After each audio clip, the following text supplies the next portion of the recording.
জগদ্ধাত্রী পুজো এখনো শেষ হয়নি। হ্যাঁ, ঠিকই শুনছেন। চন্দননগর কৃষ্ণনগরে জগদ্ধাত্রী পুজো বিসর্জন হয়ে গেলেও রিষড়ার জগদ্ধাত্রী পুজো শুরু হয় ঠিক তার পর থেকেই। এবছর 1 নভেম্বর অর্থাৎ শনিবার ছিল চন্দননগরের শোভাযাত্রা, আর রিষড়ায় শুরু হয় শনিবার থেকেই তাদের সপ্তমীর পুজো। গতকাল ছিল নবমী এবং আজ রিষড়ার বিজয়া দশমী। বাঙালির 12 মাসে 13 পার্বণ, তাই একটার পর একটা উৎসব লেগেই থাকে। মানুষের আনন্দ ভাগ করার এটাই এক সুযোগ। এই ভিডিওতে আমি রিষড়ার সেরা 6টি পুজো মণ্ডপ পরিদর্শন করাবো। রিষড়া আসতে গেলে আপনাকে হাওড়া ব্যান্ডেল বা হাওড়া বর্ধমান বা কাটোয়া লোকাল ধরে চলে আসুন রিষড়া স্টেশনে। তারপর 1 নম্বর প্ল্যাটফর্ম যেদিকে চলে গেছে সেদিকে চলে আসুন। আপনি 3 নম্বরের দিকেও যেতে পারেন, কিন্তু 1 নম্বর দিয়ে এলে আপনি বেশি পুজো মণ্ডপ দেখতে পাবেন। আপনি স্টেশন রোড ধরে সোজা চলে যেতে পারেন বা আলোকসজ্জা দেখতে একটু এগিয়ে যেতে পারেন। আপনি সেরা সেরা পুজো মণ্ডপগুলো পেয়ে যাবেন। তো এই ভিডিওতে আমি সেরা 6টি পুজো মণ্ডপ পরিদর্শন করাচ্ছি।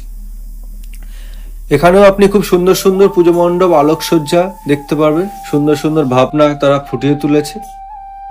তো প্রথমে আমি আপনাদের পরিদর্শন করাচ্ছি রিষড়া ইউথ অ্যাসোসিয়েশনের পুজো মণ্ডপটি। এবছর তাদের ভাবনা নবান্ন উৎসব, তো তারা সেটা মাথায় রেখে খুব সুন্দরভাবে তাদের মণ্ডপ সজ্জা করেছে। মণ্ডপে প্রবেশ করে আপনি দেখতে পাবেন যে ধানের গোলা মড়াই এবং কুলো দেখতে পাবেন, এবং চারিদিকে লণ্ঠনের কাজ রয়েছে। একটা তুলসী মঞ্চ দেখতে পাবেন, খুব সুন্দরভাবে তারা সেটাকে ফুটিয়ে তুলেছে, এবং মাটির হাঁড়ি, নতুন চালের ভাত তারা সেখানে দেখাচ্ছে যে রান্না হচ্ছে।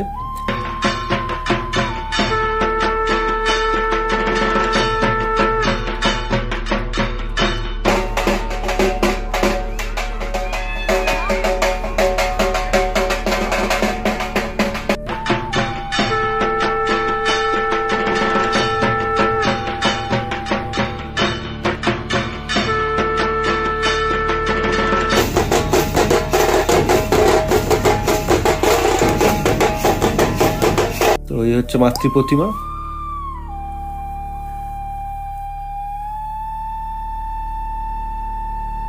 ইউথ অ্যাসোসিয়েশনের পুজো দেখা হয়ে গেলে আর একটু এগিয়ে এলেই আপনারা পরবর্তী পুজো মণ্ডপটি পেয়ে যাবেন। এবছর তারা রাধাকৃষ্ণকে তাদের থিম হিসাবে বেছে নিয়েছে। তো মণ্ডপে প্রবেশ করেই আপনি খুব সুন্দর আলোকসজ্জা দেখতে পাবেন, এবং মণ্ডপের সিলিংয়ে বালা দিয়ে বিভিন্ন কালারের তারা সেই মণ্ডপটি সজ্জা করেছে, এবং সুতো দিয়ে সেই বালাগুলোকে তারা ঝুলিয়ে দিয়েছে। তো দেখতে খুব সুন্দর লাগছে।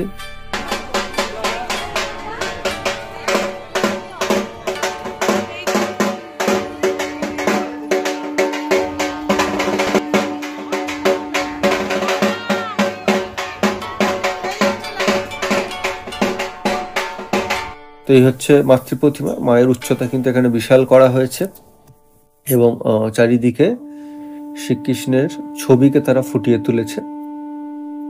এটা কিন্তু একদম রাস্তার গলির ভেতরেই তাদের এই কিন্তু সুন্দর উপস্থাপনা। তো অল্প পরিসর জায়গাতেও তারা কিন্তু তাদের ভাবনাকে ঠিক ফুটিয়ে তুলেছে।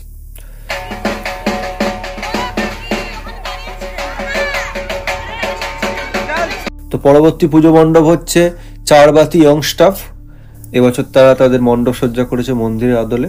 আসুন দেখে নেওয়া যাক তাদের মণ্ডপ সজ্জা এবং মাতৃ প্রতিমা।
চারবাতি ইয়ং স্টাফের পুজো মণ্ডপটি দেখা হয়ে গেলে আপনি সোজা এগিয়ে আসলে আপনি পেয়ে যাবেন তরুণ সংঘের পুজো। এবছর তারা ৬৭তম বর্ষে পদার্পণ করেছে এবং মাতৃ প্রতিমায় তারা প্রথম স্থান অধিকার করেছে।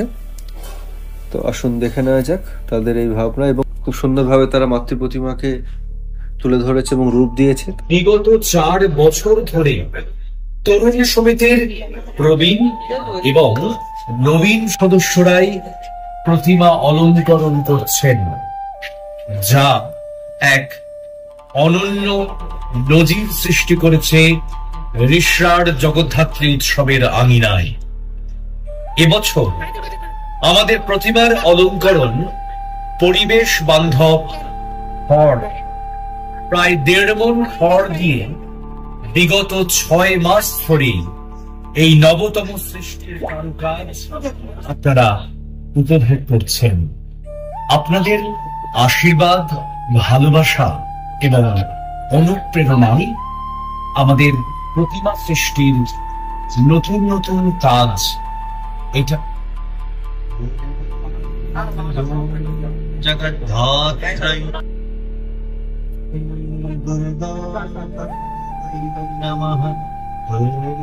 তারপরে আপনি যেখানে চারবাতি ইয়ং স্টাফের পুজো মণ্ডপ দেখলেন, তার ডান দিক থেকে যে রাস্তাটা চলে গেছে সেদিকে চলে যেতে পারেন। সেদিকে একের পর এক আপনি পুজো মণ্ডপ পেয়ে যাবেন। তো আমি আপনাদের পরিদর্শন করাচ্ছি এখন বাঙুর পার্ক তরুণ দলের পুজো মণ্ডপটি। এবছর তাদের ভাবনা এক টুকরো সুন্দরবন। তারা এবছর 54তম বর্ষে পদার্পণ করেছে। তো দেখুন খুব সুন্দরভাবে তারা তাদের মণ্ডপটি সজ্জা করেছে। এখানে তারা নৌকা দেখাচ্ছে এবং মৌমাছির চাক সেটাকেও তারা ফুটিয়ে তুলেছে এবং মাটির ছোট ছোট ভাঁড় দিয়ে বা ছোট প্রদীপ টাইপের তারা করে, কিন্তু সেটা মৌমাছির চাকের আদল তারা দিয়েছে। দূর থেকে দেখলে কিন্তু সত্যি মৌমাছির চাক বলেই মনে হচ্ছে। ছোট ছোট মৌমাছিও কিন্তু তারা এখানে দেখিয়েছে। এবং মাঝি ভাইদের জীবন কাহিনী এখানে দেখানো হয়েছে। তাদের বিভিন্ন নৌকার আদল দেওয়া হয়েছে মণ্ডপের বাইরে, ও মণ্ডপের ভেতরে প্রবেশ করে দেখতে পাচ্ছেন খুব সুন্দর আলোকসজ্জা এবং সাথে খুব পারফেক্ট লাইটের কম্বিনেশন।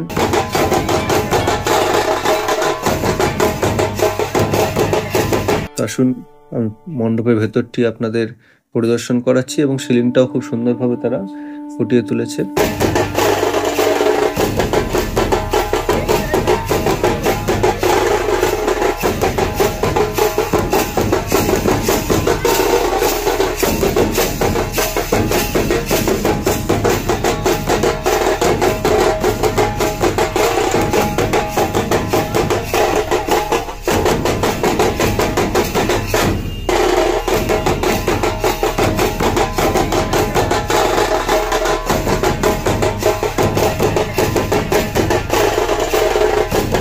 হচ্ছে তরুণ দলের মাতৃ প্রতিমা। তরুণ দল দেখা হয়ে গেলেই আরেকটু এগিয়ে এলে আপনি পেয়ে যাবেন রিষ্টা পার্ক সম্মেলনী পুজো মণ্ডপটি। আচ্ছা, এই বাঙুর পার্ক তরুণ দল আর রিষ্টা পার্ক সম্মেলনীতে এখানে কিন্তু মেলাও বসে। তো আপনারা মেলাটি উপভোগ করতে পারবেন ঠাকুর দেখার সাথে সাথে।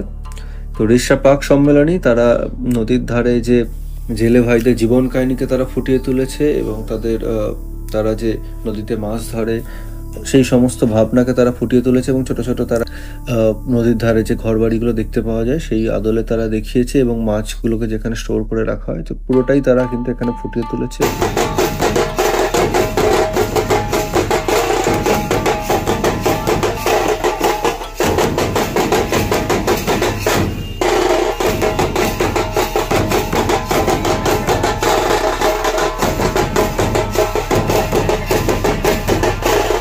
এই হচ্ছে মাতৃ প্রতিমা। জাল নদীর মধ্যে বিছিয়ে যে জল হয় সেটাকেও তারা এখানে সুন্দরভাবে রূপ দিয়েছে।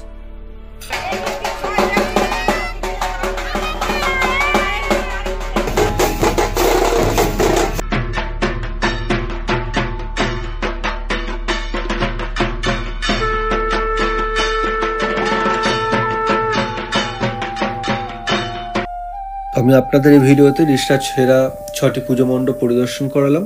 ভিডিওটি যদি ভালো লেগে থাকে তাহলে একটা লাইক করে দেবেন, ভিডিওটি পারলে শেয়ার করে দিন, তাহলে ঋষিরাজ জগদ্ধাত্রী পুজো মণ্ডপগুলি সকলে দেখতে পারবেন। এবং চ্যানেলটি পারলে সাবস্ক্রাইব করে দেবেন, তাহলে আমি পরবর্তী যখন পুজো রিলেটেড ভিডিও নিয়ে আসবো তার আপডেট আপনারা পেয়ে যাবেন। ধন্যবাদ ভিডিওটি দেখার জন্য।